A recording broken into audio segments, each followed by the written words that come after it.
it just remains for me now to give Professor Frederick Toates an introduction, as he will be introducing the conference. Fred is Emeritus Professor of Biological Psychology at the Open University, and he has over a 40-year association, isn't it? Teaching OU students there, as well as researching across the UK and Europe.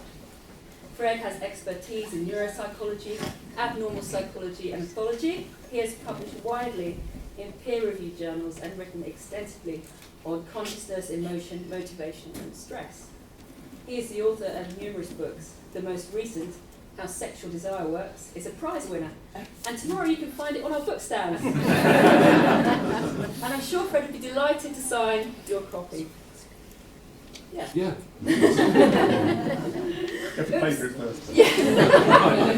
is delighted that Fred is our president and also one of our best love tutors. So, over to you, Fred. Thank you very much. Well, thank you for the OUPS for the invitation here to open this conference on parapsychology. I feel a bit like a fraud standing here, in the sense that I have never published anything on parapsychology in my whole life. And we have distinguished professors in the audience of parapsychology. So, I mean, you know, it's either a fool or a charlatan or both of those things that would stand up in such an august body and talk about parapsychology. But what I think I can bring is a somewhat outsider view to this very difficult, very strange subject that is like grabbing a bar of soap in the shower. The moment you start to squeeze it slips away. And you think, oh my God, what is going on here? Because the world that you enter when you open the doors of this are so bizarre in the extreme that you start to question almost everything. What I hope to do is to give some kind of linkage between an understanding of the brain, which is my field of expertise, and the stuff I'm reading about in parapsychology. And let's start with a quote from, it's not specifically about parapsychology, rather it's about quantum physics. And some might see this as equally applicable to parapsychology. This is from the eminent physicist Richard Feynman. Do not keep saying to yourself, but how can it be like that? Because you'll get into a blind alley from which nobody has yet escaped. Nobody knows how it can be like that. Well, if that's good enough for Feynman, then I guess it's good enough for me, speaking about something which often relates to quantum physics. And which phenomena are paranormal? What does it mean to be paranormal? Is everything normal? There's a range of phenomena that are discussed. Extrasensory perception, receptive psi, psychokinesis, expressive psi, drug-induced effects, near-death experiences, precognition, predicting the future, retrocognition, where the future influences the present, remote viewing, clairvoyance and mediumship, ghosts, poltergeists, macro PK. And that's enough to be going on with for one evening. If we can say something intelligent about those phenomena, then I hope I can. Well, I'd like to think I can. Why call them paranormal? Well, I think why we call them paranormal is they're odd, and they don't fit either a lay understanding or a conventional scientific understanding of the world. So what is normal? Physical criteria. Newton's principles of causation, action and reaction. We survive each day on the basis that we understand something about Newton's laws of causation. Things don't just happen spontaneously. Things happen because something causes them to happen. Billiard balls don't just move around on the billiard ball table. They happen because someone pokes them with a stick or another billiard ball hits them. Time flows in one direction. It's now 15 or 20 minutes since I was in the bar. That makes good sense, and it's good enough to get by our lives. We live our lives with this lay understanding of the physical world, and it's all we need to assimilate in our evolution to survive in the physical world, it would seem. So what is normal? Well, normal, the stock in trade of neuroscience and psychology is that you get a physical stimulus impinges on the brain produces a motor output. In other words, incoming sensory information triggers activity by neurons. Other brain activity also triggers such activity by neurons. Action is effected on the world by motor neurons and then muscles. I don't think anyone would want seriously to question that as the basis of neuroscience and psychology. So what have these paranormal phenomena in common? Well, clearly there's a negative definition in that they don't fit. But can we do any better than the negative definition? Is there some sort of model of the world in which they do fit? And this comes to the postulation of psi, some source of information that doesn't follow the normal rules of convention. It doesn't respect time and space in the way that normal causation does. And part of the mind seems to be independent of the normal limits of space-time. And what telepathy illustrates is precognition illustrates this, retrocognition, that time can in some sense act backwards. They all exemplify this. Now, for a parsimony of explanation, for a range of phenomena like this, then the eminent philosopher and theologian David Griffin, most people know him not by philosophy but by the leader of the movement in the United States to question the official account of 9/11. Theologian of some eminence, he sees that all of this suggests a survival of consciousness beyond the demise of the physical body. Otherwise, according to him, each requires an individual explanation. A more modest explanation that doesn't necessarily suggest that consciousness survives the physical body is that there is an extrasensory information transfer. So I think just as physics has undergone this change of paradigm, Newton's world still applies perfectly well for building bridges and flying aircraft and falling off chairs and things like this. It works perfectly well. However, physics has now seen the need to extend that kind of understanding in terms of relativity theory, quantum effects, non-locality, entanglement. The idea, I'm aware that we have at least one professor of physics in the audience, I'm careful what I say now, that subatomic particles moving apart can nonetheless influence each other. What you do to one, you do to the other as well. And that's described as spooky by Albert Einstein. Complementarity, the idea that something can be described both as a particle and as a wave, and you take your choice in some senses. I'm sure I'm doing monstrous injustice to modern physics, but it's the best I can offer. Now to psychology, for good reason, there's a reluctance to absorb new physics. Because I think it was Einstein, but I might open to correction to this, said that anyone who thinks he, and I'm sure it's a he, the statement, understands quantum physics, doesn't understand quantum physics. So it's exceedingly difficult to understand even for physicists, let alone psychologists. So how do we go forward in psychology? It defies conventional understanding of psychology in some important regards. But again, I think like building bridges and flying aircraft, we can get a long way without getting too worried about these paranormal effects or quantum effects or so on. But we need to address them because I think you could argue they're the essence.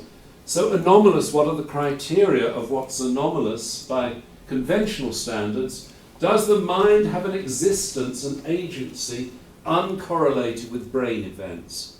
I think that is the crux of it. Is there some kind of mental state that does not correlate one-to-one with brain states? Is the mind identical to the physical brain? Can it survive the death of the physical brain? If you tick these boxes, then by conventional standards, something pretty odd is going on. Now, to put this in historical intellectual context, a number of people in this area I've just talked about this evening find they don't want to speak out about this because they'll either be thought to have gone soft in the head, or someone said to me, don't talk about this too early in your career because you won't get research grants. Don't talk about it too late in your career because people think you've gone soft in the head. So somewhere in the middle of your careers, you should venture to tackle these issues. Well, some of the people that haven't felt such inhibitions will, I think, show that there is something very interesting going on here. Well, right back to ancient Greece, all things go back to ancient Greece. And I think Aristotle made an interesting observation that for kind of spiritual enlightenment and transcendence, the intellect can get in the way.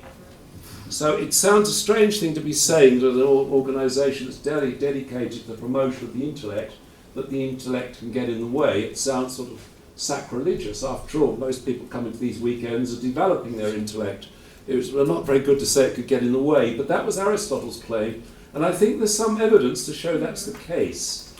Now, some of the eminent names in this area, mathematicians and physicists, there you don't get much more eminent than that. Alan Turing, without him, none of us might be here tonight, of course.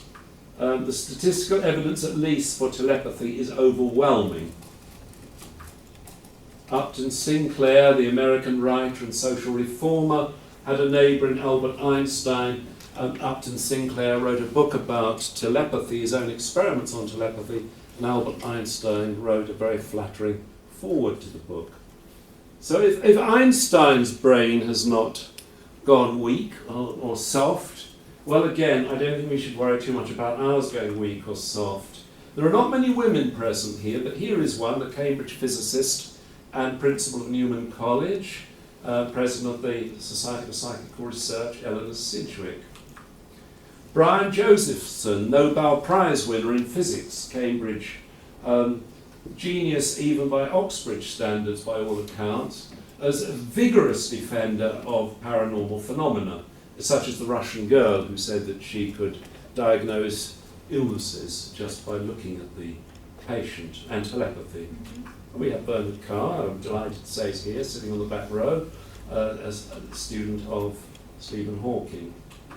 Now, if you take it down, anyone who knows Callum Cooper might think that's a picture of him, I mean, on the left.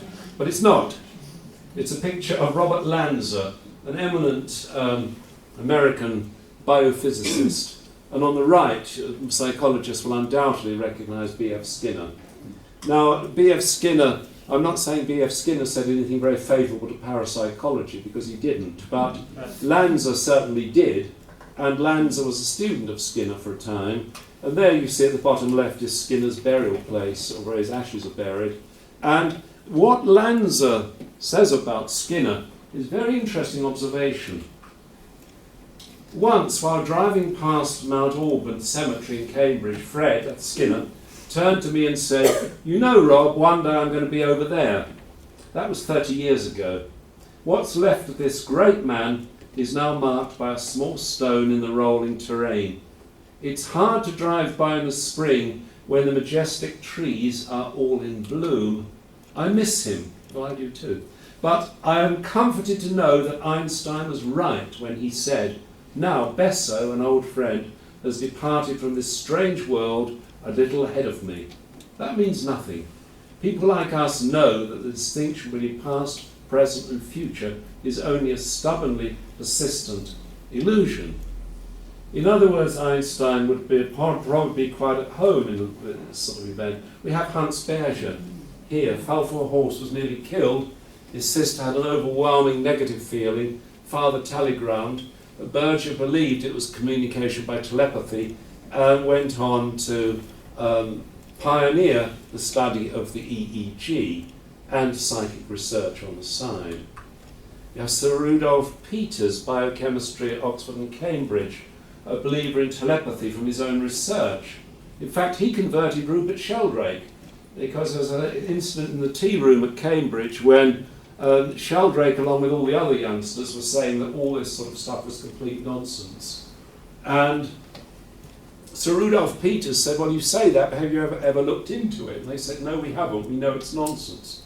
And Sir Rudolph Peters said, "Well, I have, and I've got positive results from what I've seen." And that was Sheldrake's conversion point. Haldane, one of the more eccentric British biologists, even by the criteria of Oxford and Cambridge, a guy who experimented on himself and nearly killed himself more than once, an atheist, probably the most distinguished British biologist since Einstein, since Darwin. Without that body, my mind might perish altogether, but it seems to me quite as probable that it will lose its limitations and be merged into an infinite mind or something analogous to an infinite mind, which I have reason to suspect probably exists behind nature. It seems to me immensely unlikely that mind is a mere byproduct of matter. I am compelled to believe that mind is not wholly conditioned by matter. Sir Charles Sherrington, Nobel Prize winner for the discovery of the synapse, that our being should consist of two fundamental elements offers, I suppose, no greater inherent improbability than it should rest on only one. Amongst psychologists and psychiatrists, Henri Broekmans, Professor of Psychology at University of Groningen, I tried to do my best, Pete, the telepathy researcher, a pioneer in telepathy research. William James, the first psychologist, founder of the American Society for Psychical Research. He was not torn between psychology and parapsychology. Interesting, I am really tempted to believe that the Creator has eternally intended this department of nature to remain baffling.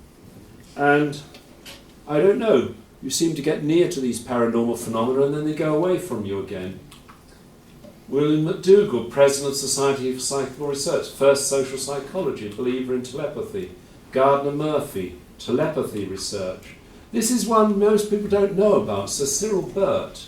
He achieved some notoriety with his studies on twins and intelligence, but he actually wrote what I thought was a very good book of parapsychology. Freud and Jung. Now, here's an interesting pair.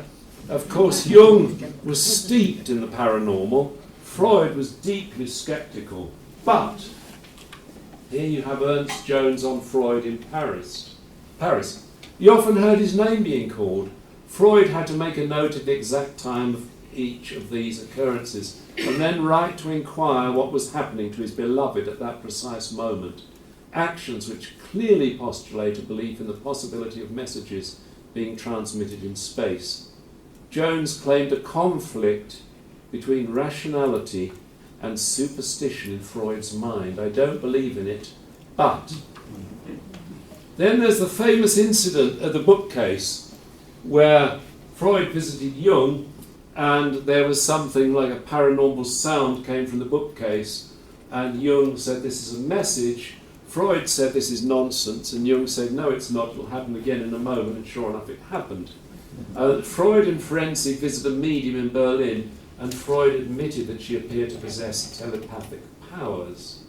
A letter from Freud to Ferenczi in 1909, I'm afraid you have begun to discover something big, but there will be great difficulties in the way of making use of it. That Freud's belief in telepathy did not correspond to a superstition, as Jones posited, but resulted from a profound and sustained reflection on the limits and possibilities of human communication.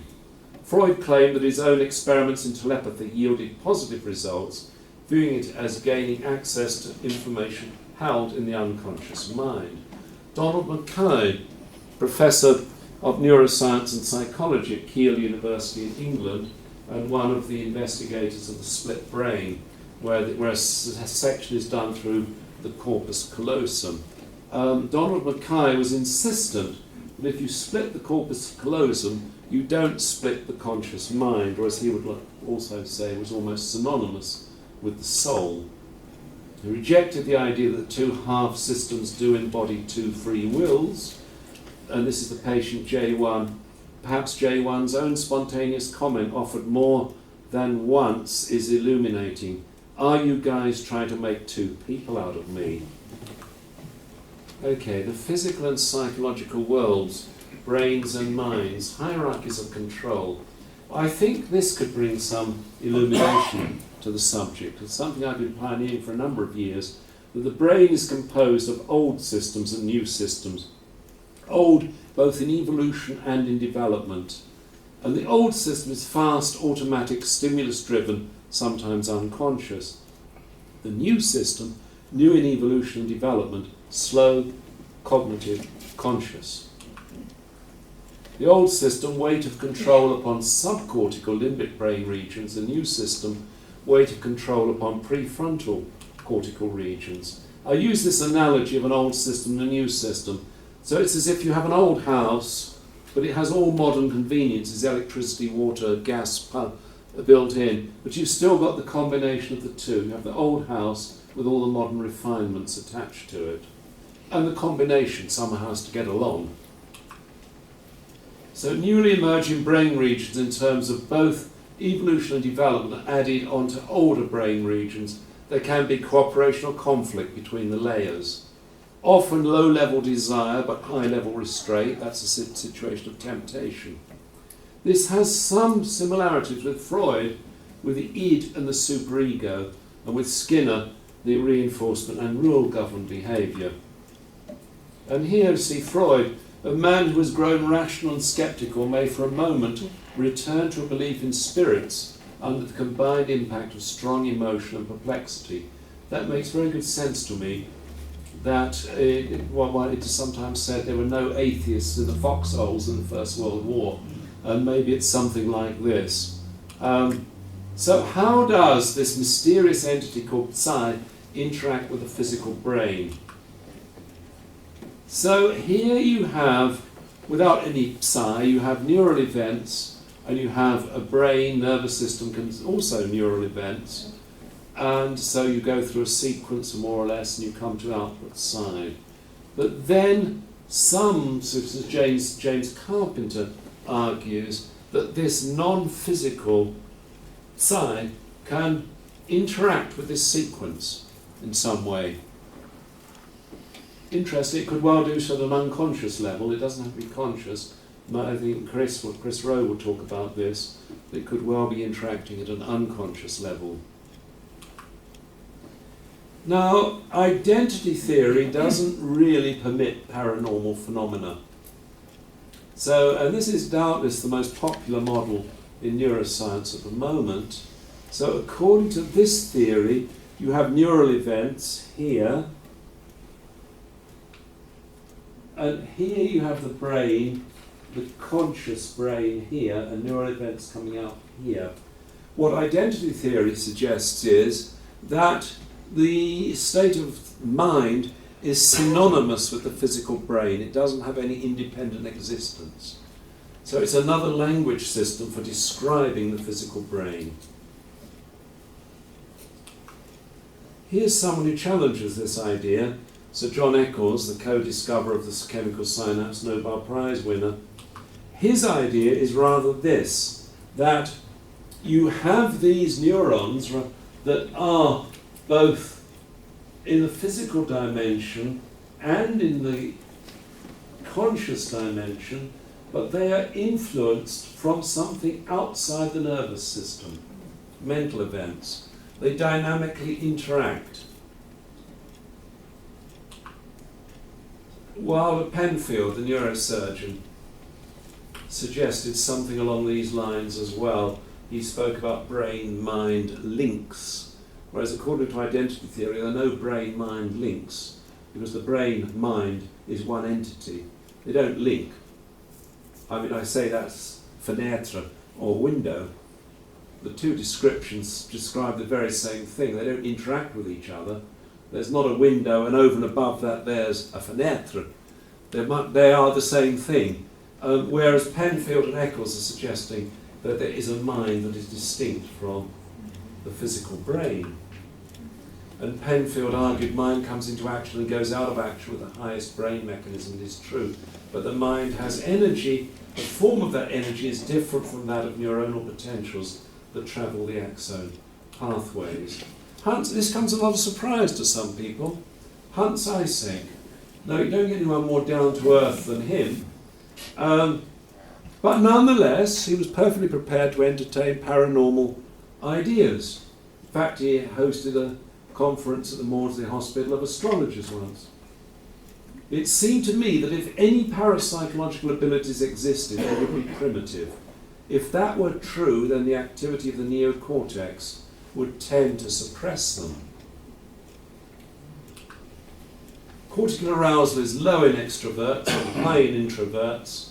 Eysenck observed that extroverts having a lower level of cortical arousal than introverts tend to score better on parapsychological tests. So maybe this incredibly rich cortex that we are endowed with is not the royal route to the paranormal. Something Aristotle could, in other words, have suggested, I guess. Is consciousness produced by the brain? Well, evidence of disruption. If you disrupt consciousness if you disrupt the brain. But then you have other analogies suggested by some eminent figures. Television doesn't actually produce the programs. Television receives the programs. If you damage the television, sure, you don't receive the programs in the same way. Mobile phones don't generate the messages, they receive the messages. In those terms, survival is an open question. How does the physical brain create something not existing in space and time? That is the perplexing question of the hard problem of consciousness. Bernard Kastrup notes that in fact, rather than the brain being actively involved in the production of paranormal phenomena, in fact it can be an inhibition to an hindrance to some paranormal phenomena. Even with brain impairment, you can have a richer inner experience. And he looks at similarities across types of impairments. Cerebral hypoxia, lack of oxygen, generalized physiological stress, the near-death experience, electromagnetic impairment, trance-induced impairment. This is an interesting one. Mediums going into trances show reduced activity in the prefrontal cortex. Chemical impairment, physical damage to the brain. There are cases where brains are damaged and people suddenly develop particular skills like artwork and so on, which suggests that maybe parts of the brain were inhibiting this before and they've been knocked out. But then what were they doing? How did they get there? What on earth were they doing there before? Cerebral hypoxia. Children sometimes play this game. The occasional Australian pop star plays it, as does at least one Conservative Member of Parliament play this game. And it's lethal. It was lethal in the case of the Australian pop star and the Conservative Member of Parliament. They do it for sexual high, but also there's an enlargement of conscious experience, not necessarily sexual, the choking game. Psi across species is rather interesting, I think. This is where Rupert Sheldrake really comes into his own. That cat looks all the world if it wants to get away, doesn't it? Sheldrake is famous for these experiments. Pets who know when their owners are coming home. He's done various experiments on this, that dogs know when their owners are coming home. I don't think anyone would claim that cats know when their owners are coming. I don't think they really care one jot whether their owners are coming home or not. And Rupert also has done experiments, the feeling of being stared at, that people know when they're being stared at, according to him, but not only know consciously, but their autonomic nervous system registers it. Interesting, Rupert also suggests that cats know when they're due to visit the vet, and they tend to escape. He contacted 65 vets in North London and asked them whether they ever experienced this phenomenon, and 64 said, yes, we experience it regularly. The 65th said no, because we stopped making appointments for cats. But why I think Sheldrake is really onto something that I think that conventional science has ignored, how on earth you explain this kind of phenomenon, schools of fish. They seem to work as one giant organism. And if it were the case that there is a kind of leader amongst them, and the leader makes a move and they all follow the leader, there isn't enough time. The action potential is relatively slow. It's not like electroconduction or copper wire. It's relatively slow. If you touch a hot object, you'll know it takes a time before you feel the conscious sensation of pain. It's a while before you even move your hand away. Now, they may have electrical synapses, I don't know, but even if they do, their neurons work much the same as ours, and it would take a while. So is there some kind of, what Rupert would call it, what's his expression now? Morphic resonance. Is there something about populations of fish that is over and above any individual fish? Carl von Frisch, who shared the Nobel Prize with Nico Tinbergen and Konrad Lorenz, looked at colonies of bees and how on earth they coordinate their activity.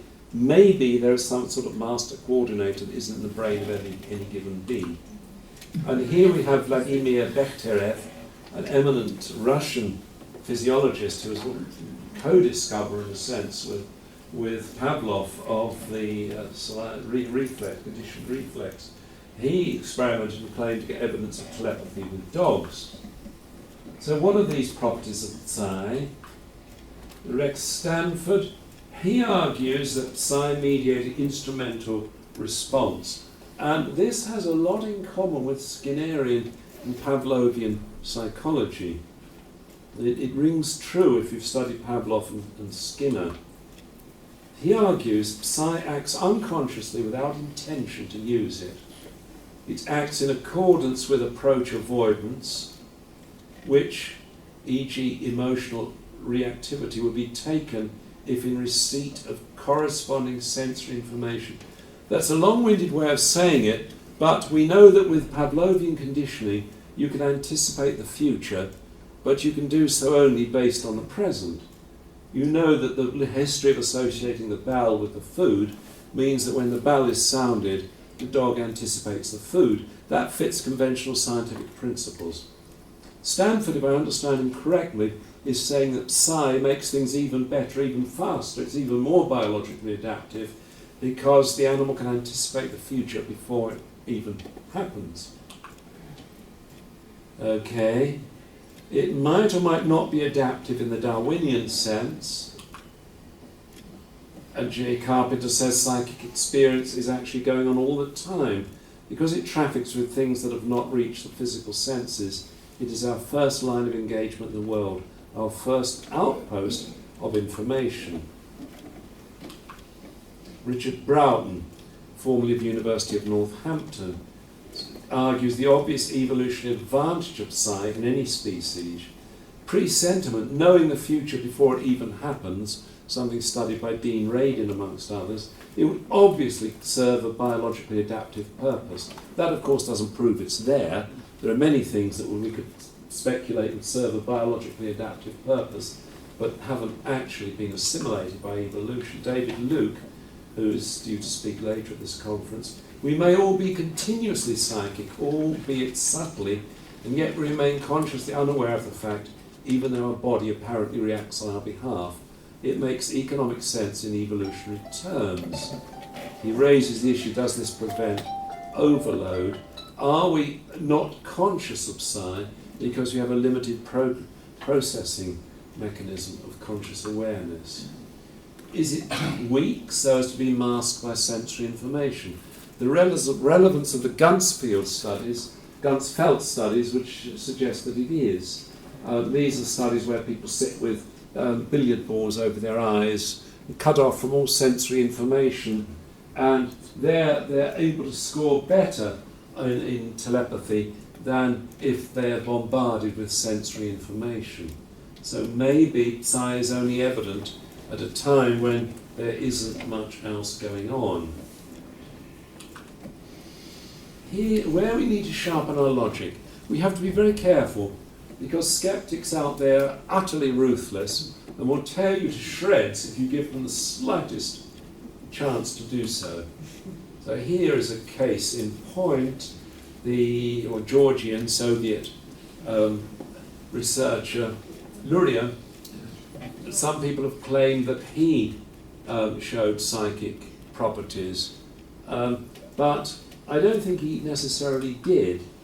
He had this subject, the mnemonist, could selectively raise or lower the temperature of either hand. Well, maybe. I'm not convinced. Because there's activity in the nervous system He was asked to do something, there was a stimulus input in the physical dimension. It's not showing there's something divorced from the physical dimension at work. Here's someone else. It's in some ways a good book. It's many interesting arguments, but in my view it goes too far. The Spiritual Brain, a neuroscientist's case for the existence of the soul. Good arguments. Pim von Lommel here has said nice things about it, and quite rightly so. But I think there are some flaws with it. They say that non-materialist approaches have clearly demonstrated mental health benefits. True. Evidence of the mind's control over the brain is actually captured in these studies. Not convinced.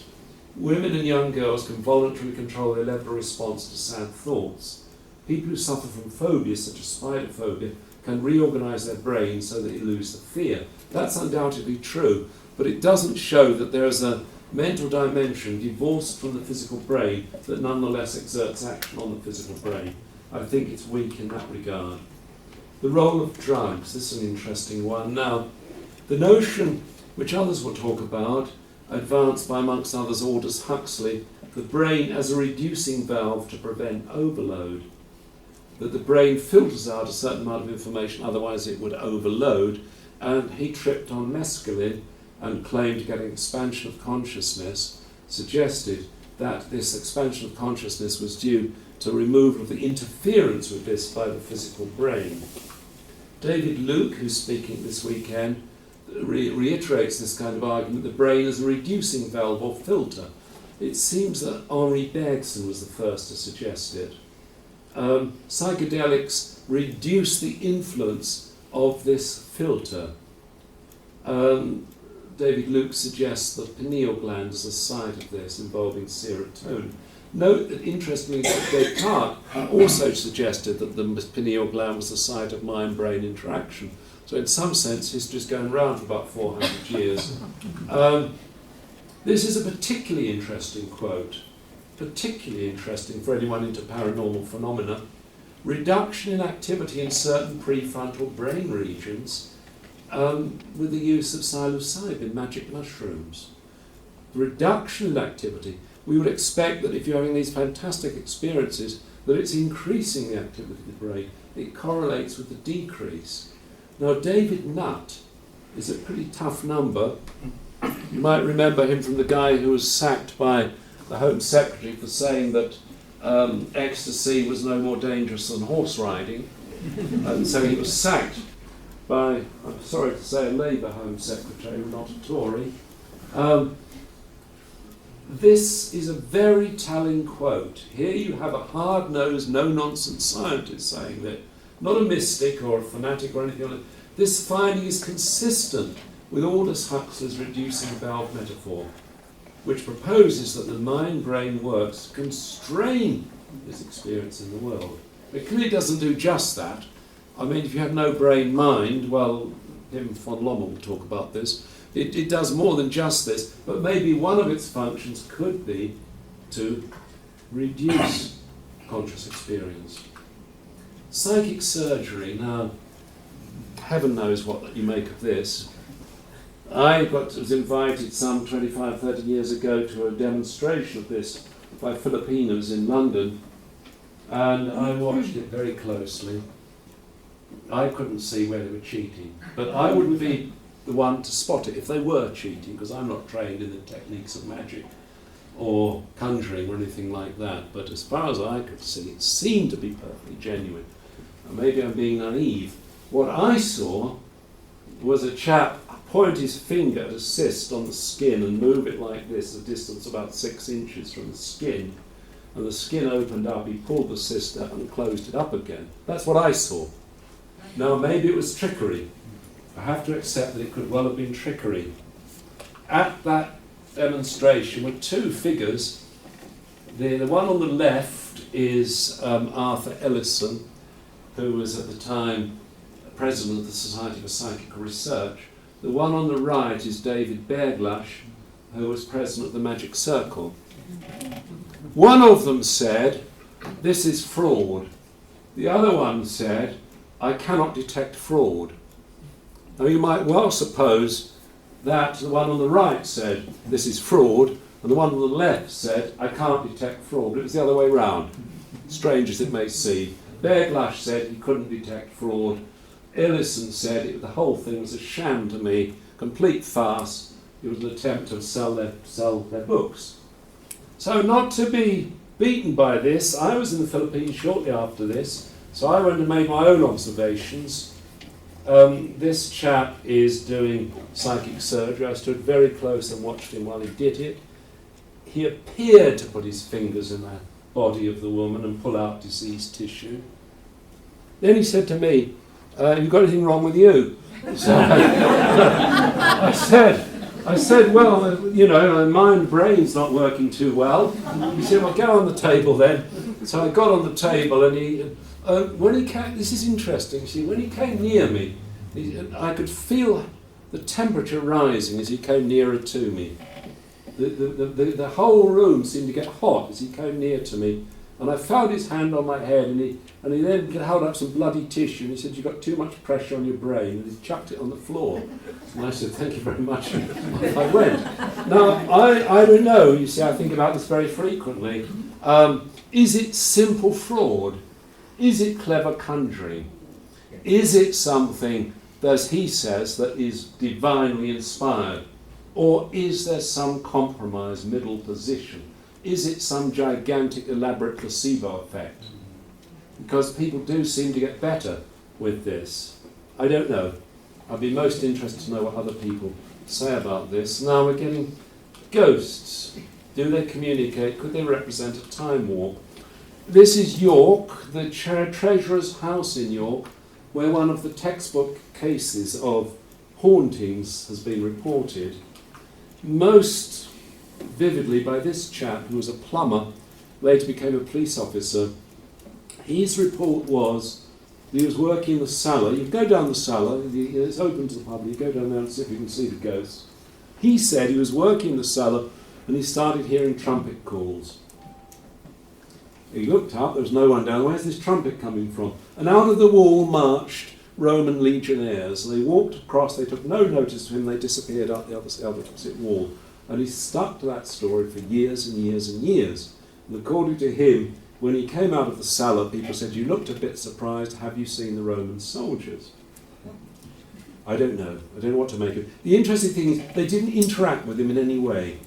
They just passed through. Now here's another case, which isn't a Victorian mansion, which isn't a Gothic cathedral, which is a bit of 20th century technology, the Lockheed TriStar, perhaps one of the most celebrated ghost stories of all time, I would suggest. The aircraft in question crashed just prior to landing in Miami. And as you know, Miami is surrounded by the Everglades, where alligators are to be found, so it's not the sort of place you really want to crash. A few survived, but the pilot and co-pilot died in the accident. Then it was reported, can only say it's reported, I don't know, I wasn't there, that they were haunting the Lockheed TriStar. There's a whole book written about it. That's the captain and co-captain, assistant captain. And the argument was the staff were talking about this. They were saying they were appearing to them, particularly in the lower deck of where they have the microwaves. So I was travelling some 16 years later on a Lockheed TriStar, and I started chatting to the crew. And they said, oh yes, this is British Airways. They know very well. Everybody in the aviation industry knows these stories about the hauntings of the Lockheed TriStar. And they said there'd never be another crash on a TriStar, which there hasn't been. Now, the claim was that they actually interacted with the crew, giving them guidance and telling them bits what to do, what not to do, to look out for danger and so on. Now again, I like to be where it's at, so I was on a TriStar one day and I started talking to the crew about this, and they said, oh yes, we know, we're very familiar with these stories. We've never seen anything ourselves. Do you want to see where it happens? So I said, oh yes. And so they have like a coffin that goes down from the passenger deck downstairs to the lower bit where they do the microwaves, and so the steward said, well look, you get in here, I'll press the button, I'll come down after, because only one person will get in. So I went down, and he came down, and then he said, well, look, this is the microwave where the face appeared. And he said, I've never seen a face in there except my own reflection, but I didn't see a face either. But it certainly did the rounds for a number of years, and it was claimed that it did the rounds of the aircraft who cannibalised parts from the crashed aircraft, which might or might not say something interesting. I don't know. Poltergeists. Of all the things that I could believe or not believe, then some of these cases seem to me to be the most convincing. And I'll tell you for why. Because maybe someone will come along and say it was all a question of fraud or whatever. But I can't see it was, because they seem to show purpose and intelligence. People rarely receive injuries from flying objects that claim to be flying around the room. You get occasional scratches on the investigator's face. And Alan Gord and Tony Cornell, who were eminent researchers, in their book, they could dismiss most cases, but not all. And at least one case, intelligence was shown. They posed questions and got dates back from the poltergeist. They favour the living agent theory, that there is a living agent who's instigating this. But they admit that in some cases there could be a discarnate agent at work. Now this, if anything is going to keep you awake at night, will be this one. Certainly keeps me awake at night. My wife's not home. Suddenly something falls off a shelf or something. This is David Fontana, sadly no longer with us, a lovely chap, professor of psychology at the University of Cardiff. And he invested the Cardiff workshop poltergeist. This was a poltergeist that was haunting a lawnmower workshop in Cardiff, and you can see it if you look. It's available on YouTube. Just put Cardiff poltergeist in and you'll get the interviews with regular working men and women, you know, your regular down-to-earth working men and women, saying that this was happening to them, and as they called Fontana, in. Things were flying around, things were dropping from the sky, rocks were hitting the roof. There was intelligence there. They could challenge the poltergeist. And Fontana, if it proves anything, it proves that Fontana has greater courage than I do, because one day he asked to be let in and lock the door, being there on his own with the poltergeist, which he did. And no one else was there, and still things were flying around all over the place. He was actually hit with some object. They said it didn't hurt. A metal object hit him on the head, but he didn't feel any pain. And he suggests, well, this shows intelligence. So it started with stones on the roof, then ball bearings were flying across the room. It was ice cold in one corner, keys were missing, were then thrown in. It was the poltergeist responded to the invitation to throw a stone. They said we must write this down, and according to the men working there, a pen fell on top of them. They named him part of the family, Pete. When David Fontana went unannounced, the stone greeted him flying across the floor. Intelligence, even empathy. The poltergeist laid the table for them for a meal on one occasion, so it was rather nice poltergeist. Objects were not interesting, were not seen in mid-air. This is the interesting thing, you didn't see them mid-trajectory.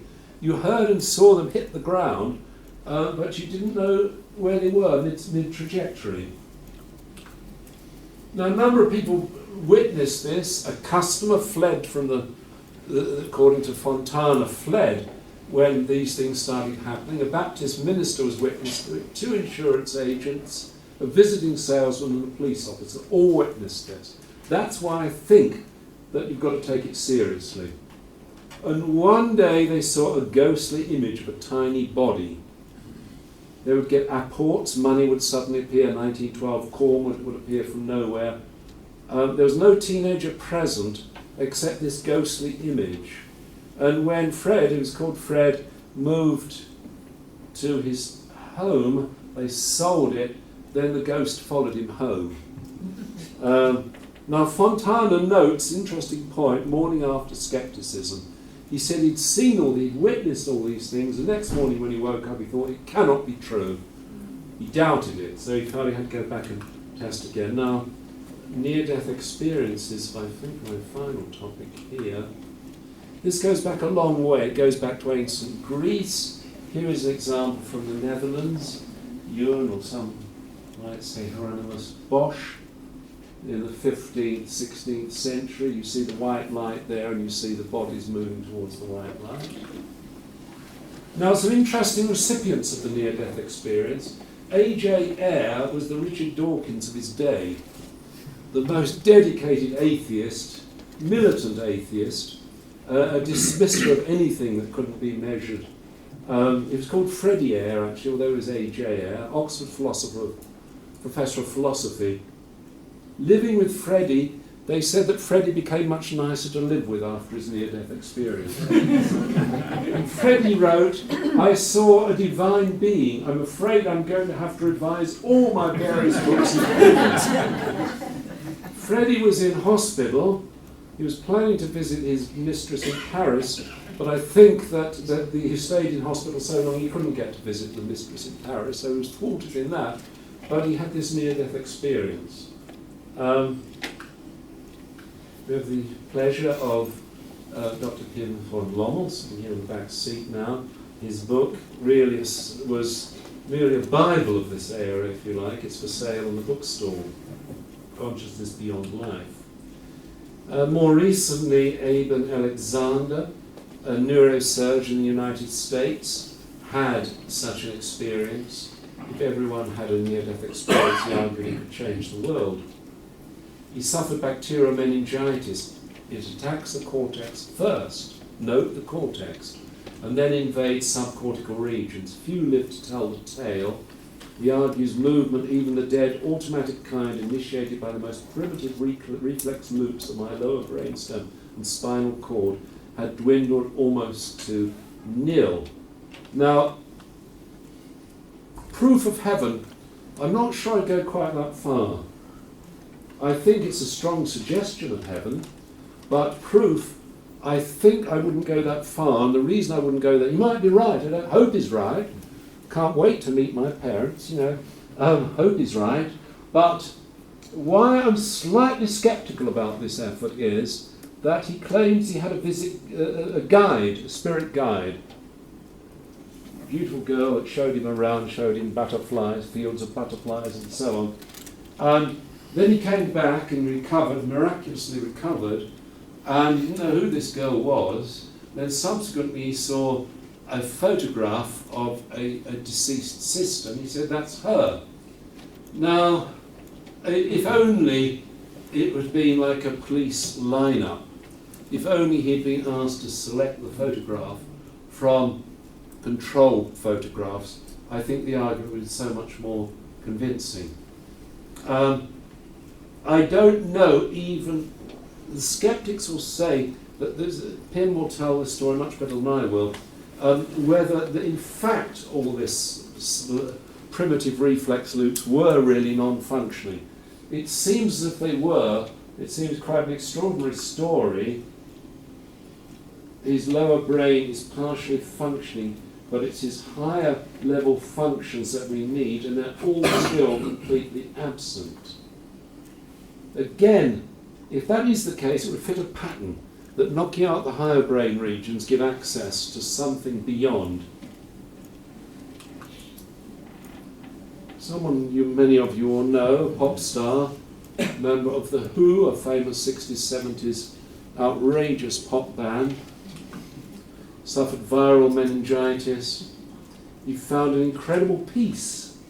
Through the pain I saw this exit. It was very visual. An actual door with an exit sign, and I thought the other side of an exit is always an entrance. I'll just head for the entrance. Death was beckoning and he wasn't afraid. Since then, no fear of death at all. And this is a common result of near-death experiences, that fear of death is lost. Here's a French researcher, Jean-Jacques Charbonnier, who has written this book, the 7 good reasons to believe in the beyond, the book that offers to the skeptics and the detractors. Interesting book. I've asked, I'm not an expert on the French language. I can read it, can speak it, but I'm not an expert on it. I'm delighted to say that even our native French speaker, Aurel here, had difficulty with some of these passages as well. But basically what he's saying is that a patient could see a plate hidden under the operating theatre. Under the hidden plate. But what we don't know from that is that whether the plate was deliberately, you would agree, wouldn't you? There's nothing in that that tells you it's deliberately hidden. No. It could be passive or actively hidden. So we don't know. I thought this is the clincher when I first read this, but then I looked at the French again and I realised that it isn't quite. But on the other hand, does it matter? If the patient could identify something that's not there, why do you put so much weight on the experimental procedure of manipulating an independent variable of putting it there? Now there's interesting for experimental design. This is your department. We'll ask you for the correct answer to this one. What difference does it make if they identify the plate deliberately put there or not deliberately put there? I don't know. I'll come back to this. Anyway, when do they happen? Near death, brain function impaired, perception of being near death. They can happen in some fear death experiences. Someone falls off the side of a mountain. They fear death, even though objectively they're not near death. It can happen in deep depression. What do all these things have in common? I think the prefrontal control is weak. If you're falling off the side of a mountain, you're not making much use of your prefrontal cortex. You're falling back on the lower brain levels. In depression, you get a switch from the higher brain levels to the lower brain levels of control. Similarities, I may not say much more about this, but similarities and differences between David Luke will be speaking about this DMT take in the near-death. People who take DMT, they encounter entities, they're loving, powerful white light, less fear of death, and less materialistic orientation after the experience, perception of something beyond death. Excuse me, what is DMT? Oh my God, what is it? It's a tabletration. Isn't it dimethyltryptamine?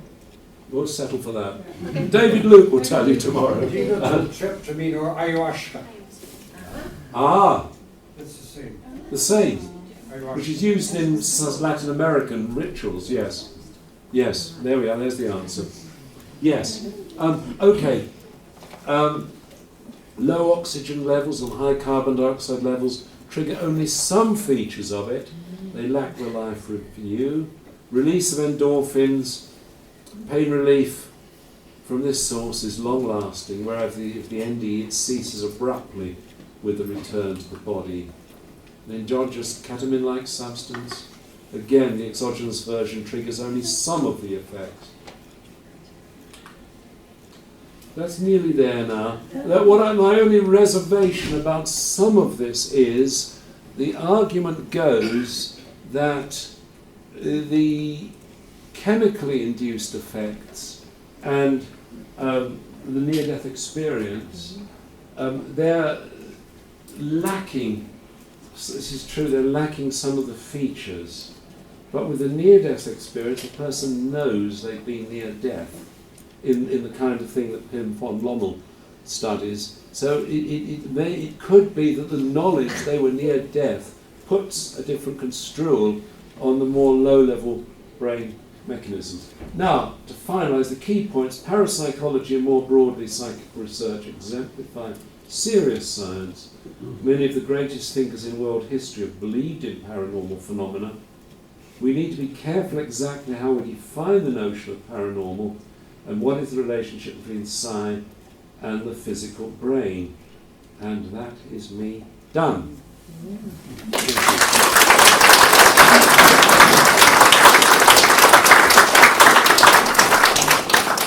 start with, it's open to discussion. If anyone has points, questions, points of discussion. But let me add, there are several people, and they're growing all the time in the audience, who know much more about any one of these phenomena than I do.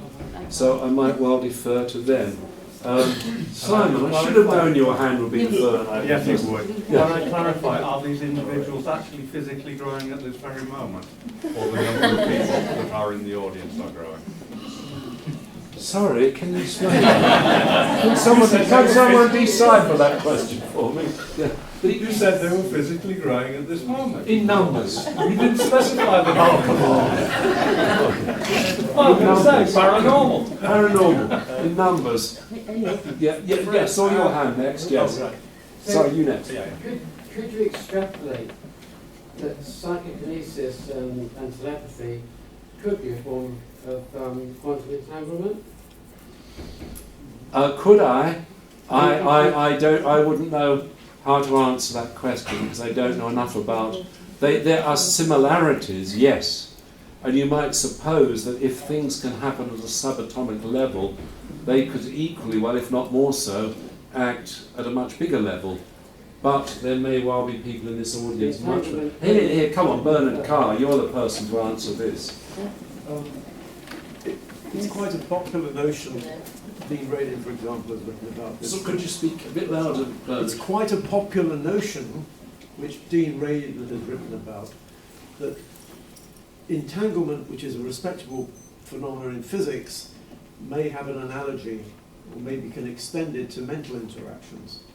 And so, among people who come from physics, the idea that quantum phenomena can explain telepathic and maybe psychokinetic interactions is quite popular.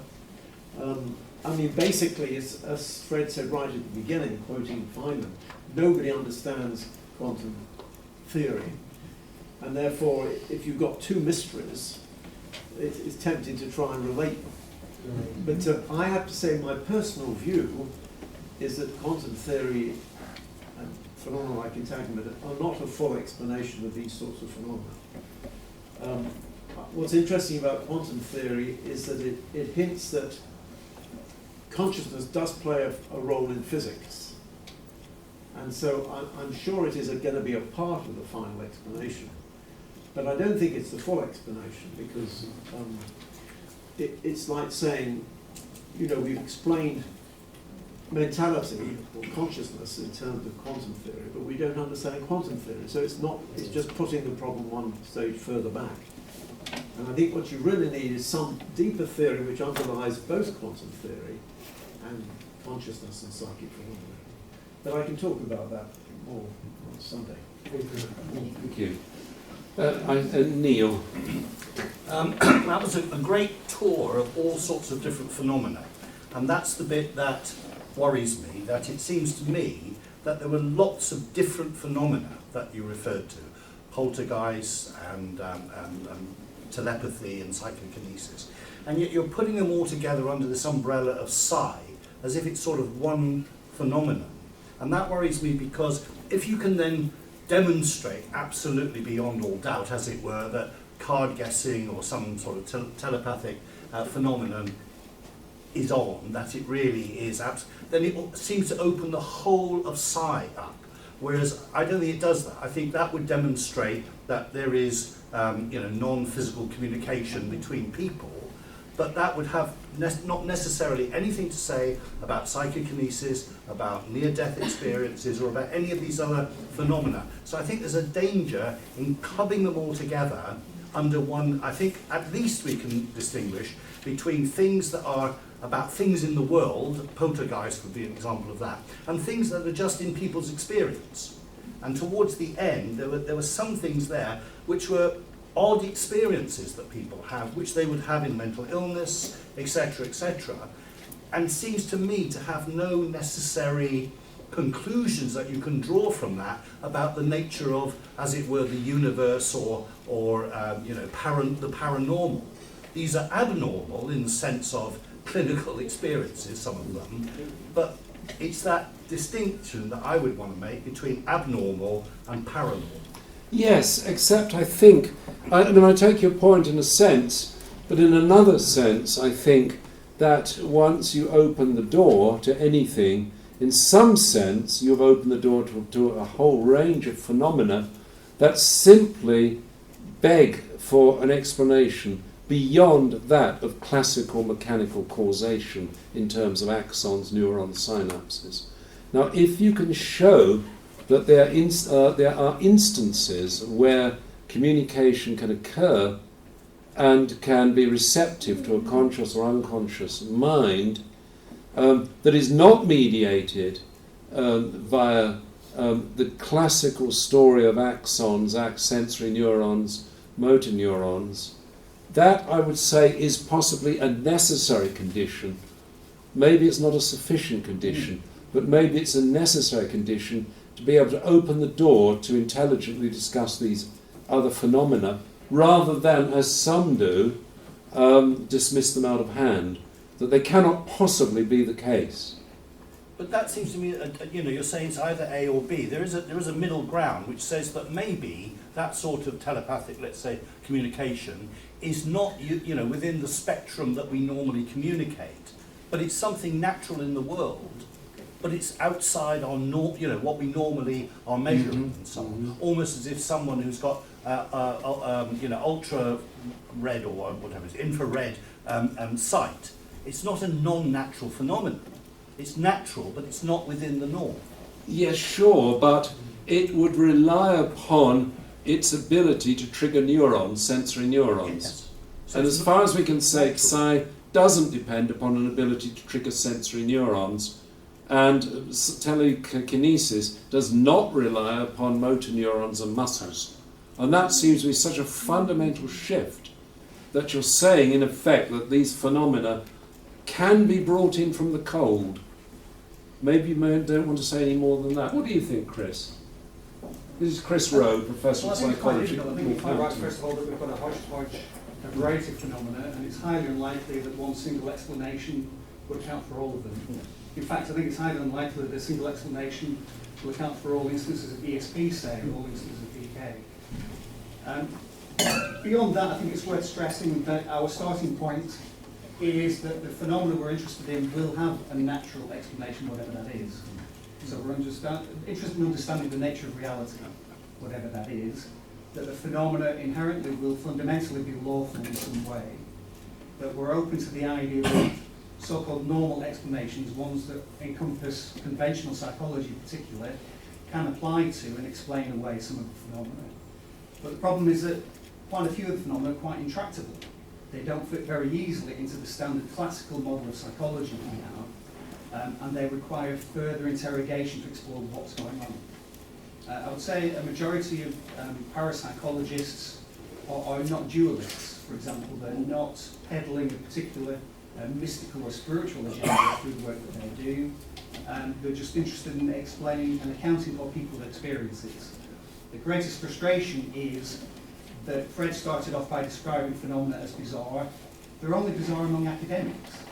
They're not bizarre among ordinary people. The vast majority of people on the planet have various forms of paranormal beliefs and experiences. And I think they're frustrated because they're neglected. They're ignored by this academic elite. And I think the main thing that parapsychologists are trying to do is bring it onto the agenda to say these are legitimate experiences, irrespective of the ultimate explanation of them. Thank you. I saw it was you and then the young man. This first, please, and then Is there not just a social and a cultural lens through which this should be looked at? Because surely a lot of this is based on our backgrounds and our beliefs and how we're taught and educated, our family background, our religious background. Surely that must be a massive influence on this stuff. Please. Yeah, I mean, I couldn't agree more. I think the way in which the context we find ourselves in, the way in which we're brought up, the culture, the cultural kind of worldviews that permeate our understanding of these experiences and how we make sense of them.